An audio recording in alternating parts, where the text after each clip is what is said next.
Hi అండి. నేను మీ recipe Rambabu. ఈ వీడియో నేను మీకోసం చాలా ఈజీగా చేసుకునే ఆనియన్ టమాటో కర్రీ ఎలా చేయాలో చూపిస్తాను. ఇడ్లీ, దోస, పూరి, చపాతీ ఈ 4 బ్రేక్‌ఫాస్ట్‌లోకి పర్ఫెక్ట్‌గా సూట్ అవుతుందనమాట. సో, సింపుల్‌గా, క్లియర్‌గా చెప్పేస్తాను. స్కిప్ చేయకుండా జాగ్రత్తగా చూసేయండి. ముందుగా ఒక కడాయి తీసుకోండి. అది కొంచెం వేడెక్కిన తర్వాత 2 టేబుల్ స్పూన్స్ నూనె వేసి, నూనె కూడా కొంచెం వేడెక్కనివ్వండి. ఇప్పుడు దీంట్లోకి ఒక 2 ఉల్లిపాయలు కట్ చేసి చిన్న ముక్కలుగా ఇలా కలుపుతూ ఒక 2 నిమిషాల పాటు ఫ్రై చేసుకోండి. ఇదంతా హై ఫ్లేమ్‌లో చేయండి. నేను ఎక్కడ మీడియం, లో ఫ్లేమ్ చేయాలో కూడా చూపిస్తాను.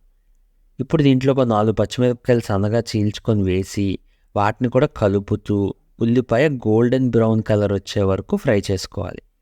ఇప్పుడు మీడియం ఫ్లేమ్‌లోకి మార్చి దీంట్లోకి ఒక టమాటా లేదా 2 టమాటాలు తీసుకొని ఇలా చిన్న ముక్కలు కట్ చేసి వేసుకోండి.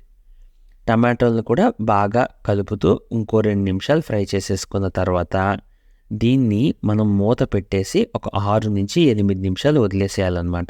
అయితే దానికన్నా ముందు లో ఫ్లేమ్‌లోకి టర్న్ చేసుకోండి. అప్పుడు మనకి కరెక్ట్‌గా టమాటా మాడిపోకుండా మగ్గుతుంది. 6-8 నిమిషాల తర్వాత మూత తీసేసి చూసుకొని ఒక్కసారి ఇలా కలిపేసుకొని ఒక్కొక్క ఇంగ్రీడియంట్ యాడ్ చేసుకోవాలి. ముందుగా అల్లం వెల్లుల్లి పేస్ట్ వేసేసుకోండి. నేనైతే దంచి కొట్టిన ముద్ద వేసుకున్నాను. పర్ఫెక్ట్‌గా ఉంటుంది దంచి కొట్టిన ముద్ద అయితే.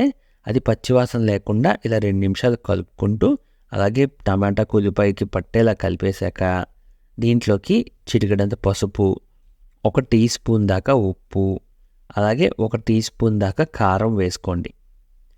ఇప్పుడు ఈ 3 కూడా ఉల్లిపాయలకి బాగా పట్టించేలా కలుపుకోండి.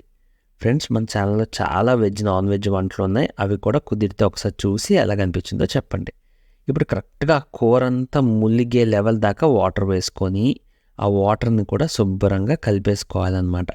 మీరు వాటర్ ఎన్ని ఉల్లిపాయలు, ఎన్ని టమాటాలు తీసుకుంటారో దాన్ని బట్టి అది ఏదైతే ముద్ద ఉందో కదా, ఆ ముద్ద మునిగే వరకు మాత్రమే వేసుకోండి.